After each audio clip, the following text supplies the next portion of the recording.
ಎಲ್ಲರಿಗೂ ನಮಸ್ಕಾರ.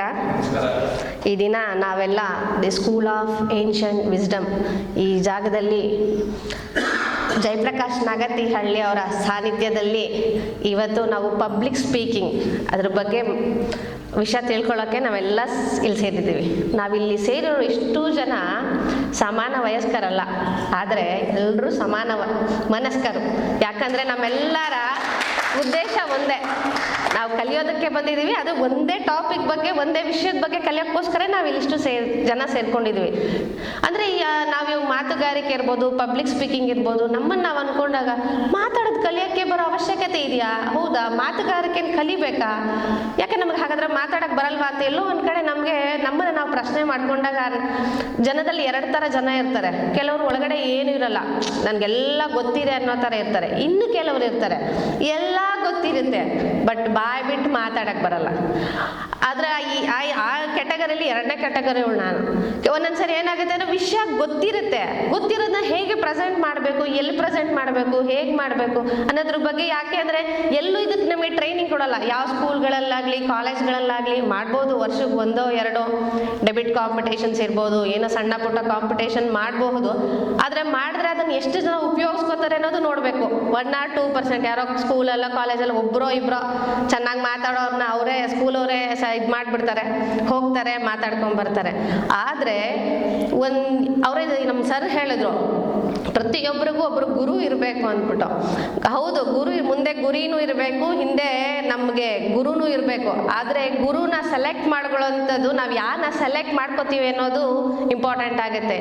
ನಮ್ಮ ಮಹಾಭಾರತ ನೋಡಿದಾಗ ನಮಗೆ ಗೊತ್ತಾಗುತ್ತೆ, ಶ್ರೀಕೃಷ್ಣನ ಸೆಲೆಕ್ಟ್ ಮಾಡ್ಕೊಂಡಿದ್ದ ಅರ್ಜುನ, ಶಕುನಿನ ಸೆಲೆಕ್ಟ್ ಮಾಡ್ಕೊಂಡಿದ್ದು ದುರ್ಯೋಧನ. ಯಾರ ಜೀವನ ಹೇಗಾಯಿತು ಅಂದ್ಬಿಟ್ಟು ನಾವು ನೋಡಿದಾಗ ಗೊತ್ತಾಗುತ್ತೆ.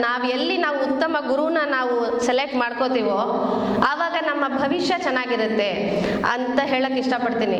ಹಾಗೆ ನನಗೆ ಇನ್ನೊಂದು ಬೇಜಾರಾಗಿ ವಿಷಯ ಏನು ಅಂತಂದ್ರೆ, ನಮ್ಮ ಇವತ್ತಿನ ಪೀಳಿಗೆ ಇದೆಯಲ್ಲ, ಯಾವುದ್ರಲ್ಲೂ ಅವ್ರಿಗೆ ಇಂಟ್ರೆಸ್ಟ್ ಇಲ್ಲ. ಆಕ್ಚುಲಿ ಪ್ರತಿಯೊಬ್ಬ ಮನುಷ್ಯನಿಗೂ ಈ ಪಬ್ಲಿಕ್ ಸ್ಪೀಕಿಂಗ್ ಇರ್ಬೋದು, ಅದನ್ನ ಸ್ಕೂಲ್ ಲೆವೆಲಿಂದಾನೇ ತರಬೇಕಂತ ನಾನು ಇಷ್ಟಪಡ್ತೀನಿ. ಯಾಕಂತಂದ್ರೆ ಪ್ರತಿಯೊಬ್ಬರಿಗೂ ಇದ್ರ ಅವಶ್ಯಕತೆ ಇದೆ. ಇವತ್ತಿದು ಕಾಂಪಿಟೇಟಿವ್ ವರ್ಲ್ಡ್. ನಾವು ಸ್ಕೂಲಲ್ಲಿ ಹೋಗ್ತೀವಿ, ಏನೋ ಬರಿತೀವಿ, ಒಂದು ಡಿಗ್ರಿ ತಗೋತೀವಿ ಅಂದ್ರೆ ಆ ಡಿಗ್ರಿಯಿಂದ ನಾವು ಜೀವನ ಕಟ್ಕೋತೀವಿ ಅನ್ನೋದು ಸುಳ್ಳು. ನಮಗೆ ನಮ್ಮದೇ ಆದಂಥ ಒಂದು ಎಕ್ಸ್ಟ್ರಾ ಕರಿಕ್ಯುಲರ್ ಇರಲೇಬೇಕು. ನಮ್ಮ ಇವತ್ತಿನ ಶಾಲಾ ಕಾಲೇಜ್ಗಳು ಏನು ಮಾಡ್ತಾ ಇದೆ ಅಂದರೆ, ಬರೀ ಪುಸ್ತಕ ತಗೋಬೇಕು, ಓದಬೇಕು, ಮಾರ್ಕ್ಸ್ ತಗೋಬೇಕು, ಮಾರ್ಕ್ಸ್ ಕಾರ್ಡಲ್ಲಿ 90, 95 ಬಂದರೆ ಸಾಕು, ಅಷ್ಟೇ, ಇನ್ನೇನೂ ಬೇಕಾಗಿಲ್ಲ. ಅವ್ರು ಬೇರೆ ಒಂದು ಫಿನಾನ್ಷಿಯಲ್ ಬಗ್ಗೆ ಆಗಲಿ, ಒಂದು ಪಬ್ಲಿಕ್ ಸ್ಪೀಕಿಂಗ್ ಬಗ್ಗೆ ಆಗಲಿ, ಯಾವುದ್ರ ಬಗ್ಗೆನೂ ತಲೆ ಕೆಡ್ಸ್ಕೊಳ್ಳೋಕೆ ಬೇಕಾಗಿಲ್ಲ. ಅವರೆಲ್ಲ ಏನು ಮಾರ್ಕ್ಸ್ ಕಾರ್ಡ್ನ ಪ್ರಿಂಟ್ ಮಾಡೋ ಒಂದು ಸಂಸ್ಥೆಗಳಾಗಿ ಕೆಲಸ ಮಾಡ್ತಾ ಇದ್ದಾರೆ. ಶಿಕ್ಷಣ ಕೊಡ್ತಾ ಇಲ್ಲ, ಅವರು ಮಾರ್ಕ್ಸ್ ಕಾರ್ಡ್ನ ಪ್ರಿಂಟ್ ಮಾಡೋ ಒಂದು ಮಾಧ್ಯಮದ ಥರ ಕೆಲಸ ಮಾಡ್ತಾ ಇದ್ದಾರೆ. ಬಟ್ ಏನಂತಂದರೆ, ನಾವು ಇವಾಗ ಡೈಲಿ ನಾವು ಎಷ್ಟು ಚೆನ್ನಾಗಿ ಪ್ರತಿದಿನ ನಾವು ನಮ್ಮ ಕಮ್ಯುನಿಕೇಷನ್ ಇದು ನೋಡ್ಬೇಕಾದ್ರೆ ಫೇಸ್ಬುಕ್ ಇರ್ಬೋದು, ಇನ್ಸ್ಟಾಗ್ರಾಮ್ ಇರ್ಬೋದು, ಅದು ನೋಡಿದಾಗ ನಮ್ಗೆ ಅನಿಸುತ್ತೆ, ಒಂದು ಸಣ್ಣ ಪುಟ್ಟ ರೀಲ್ಸ್ಗಳು ಮಾಡೋರು ಎಷ್ಟೋ ಫೇಮಸ್ ಆಗ್ಬಿಡ್ತಾರೆ. ಅವ್ರನ್ನ ಎಷ್ಟೋ ಜನ ಫಾಲೋ ಮಾಡ್ತಾರೆ. ಅವ್ರಿಗೆ ಏನು ಗೊತ್ತಿರಲ್ಲ ಏನು ಮಾಡ್ತಾ ಇದ್ದಾರೆ ಅವರು, ಏನೋ ಅದು ಇದು ಒಂದು ರೀಲ್ಸ್ ಮಾಡ್ತಾರೆ, ಫೇಮಸ್ ಆಗ್ತಾರೆ. ಯಾವುದೋ ಒಂದು ಕೆಲವೊಂದು ಟ್ರೈನಿಂಗ್ ಅಂತ ಮಾಡ್ಕೊತಾರೆ, ಅವ್ರಿಗೆ ಏನು ಗೊತ್ತಿರಲ್ಲ. ಆ ಟ್ರೈನಿಂಗ್ಗೆ 300 ಜನ, 400 ಜನ, 500 ಜನ ಸಬ್ಸ್ಕ್ರೈಬರ್ ಇರ್ತಾರೆ, ಫಾಲೋವರ್ಸ್ ಇರ್ತಾರೆ. ಈ ಥರ ನಾವೊಂದು ಫಂಕ್ಷನ್ಗಳು, ಈ ಥರ ಕಾರ್ಯಕ್ರಮ ಮಾಡೋ ನಮ್ಮ ಕರ್ನಾಟಕದಲ್ಲೇ ಇಲ್ಲ. ಇಷ್ಟು ಅನುಭವ ಇರುವಂಥ ವ್ಯಕ್ತಿ, ಇಷ್ಟು ಒಂದು ವಿಷಯದ ಬಗ್ಗೆ, ಮಾತುಗಾರಿಕೆ ಬಗ್ಗೆನೇ ಇಷ್ಟು ಆಳವಾಗಿ ಹೋಗ್ಬೋದು ಅಂತ ಸಮಾಜಕ್ಕೆ ಹೇಳೋಂಥ ವ್ಯಕ್ತಿ ನಮ್ಮ ಕರ್ನಾಟಕದಲ್ಲಿ ಯಾರೂ ಇಲ್ಲ. ಅದು ನಮಗೂ ಗೊತ್ತಿದೆ, ಇಡೀ ಕರ್ನಾಟಕಕ್ಕೂ ಗೊತ್ತಿದೆ. ಆದರೆ ಅದು ಯಾರಿಗೂ ಬೇಕಾಗಿಲ್ಲ. ನಮ್ಮನ್ನ ನಾವು ಉದ್ಧಾರ ಮಾಡ್ಕೊಳ್ಳೋಕೆ ಏನು ಬೇಕೋ ಅದು ಬೇಕಾಗಿಲ್ಲ. ಇವತ್ತಿನ ಕ್ಷಣದಲ್ಲಿ ನಾವೇನು ಎಂಜಾಯ್ ಮಾಡಬೇಕು, ಏನು ಬೇಕು ಅಷ್ಟಕ್ಕೆ ಮಾತ್ರ ಫೋಕಸ್ ಮಾಡ್ತಾ ಇದ್ದಾರೆ. ಇವತ್ತು ನಮ್ಮ ಸರ್ನ ಫಾಲೋ ಮಾಡಿಕೊಂಡು ನಾವೇನಾದರೂ ಲೈಫಲ್ಲಿ ಸಾಧನೆ ಮಾಡಬೇಕು, ಬರಬೇಕು ಅಂತ ಬಂದಿದ್ದೀರಿ. ಈ ನಮ್ಮ ರೆಸಾರ್ಟ್ ನಮಗೆ ಸಾಕಾಗ್ತಿರ್ಲಿಲ್ಲ, ಅಷ್ಟು ಜನ ಬರಬೇಕಿತ್ತು.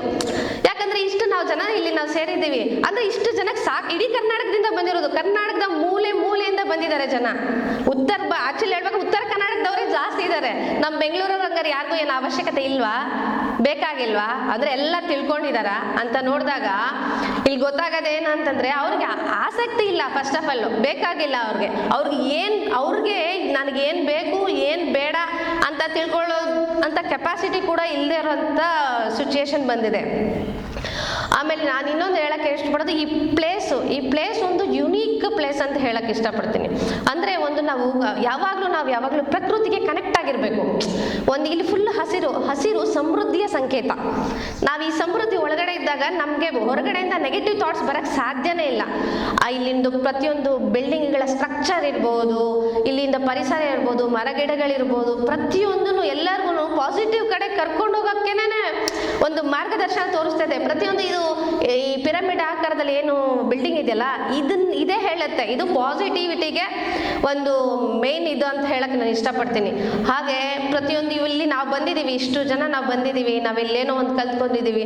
ಕೆಲವ್ರನ್ನ ನೋಡಿದಾಗ ಅನ್ಸುತ್ತೆ ಎಷ್ಟು ದೊಡ್ಡ ದೊಡ್ಡ ವ್ಯಕ್ತಿಗಳಿದ್ದಾರೆ, ಇವ್ರಿಗೆಲ್ಲ ಪಬ್ಲಿಕ್ ಸ್ಪೀಕಿಂಗ್ ಅವ್ರಿಗೆಲ್ಲ ಎಷ್ಟು ಆಸಕ್ತಿ ಇದೆ ನೋಡಿ. ಇವಾಗ ಕೆಲವರು MLA ಆಗೋರು ಇಲ್ಲಿ ಬಂದು ಹೇಳಿಸ್ಕೊಂಡಿದ್ದಾರೆ.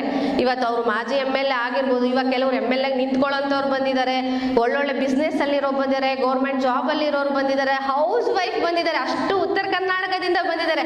ಅದನ್ನ ನಮ್ಮ ಜನ ಅರ್ಥ ಮಾಡಿ, ಹೌದು ಹೌಸ್ ವೈಫ್ ಆಗಿ ಅಷ್ಟು ದೂರದಿಂದ ಒಂದು ಹೆಣ್ಣು ಬಂದು ಇಲ್ಲಿ ಕಲಿತಾ ಇದ್ದಾರೆ, ಅದರ ಮಹತ್ವ ಏನು, ಹೌದು ಏನಕ್ಕೆ ಅಂತ ಹೇಳ್ಬಿಟ್ಟು ನಮ್ಮ ಜನ ಅರ್ಥ ಮಾಡ್ಕೋಬೇಕು.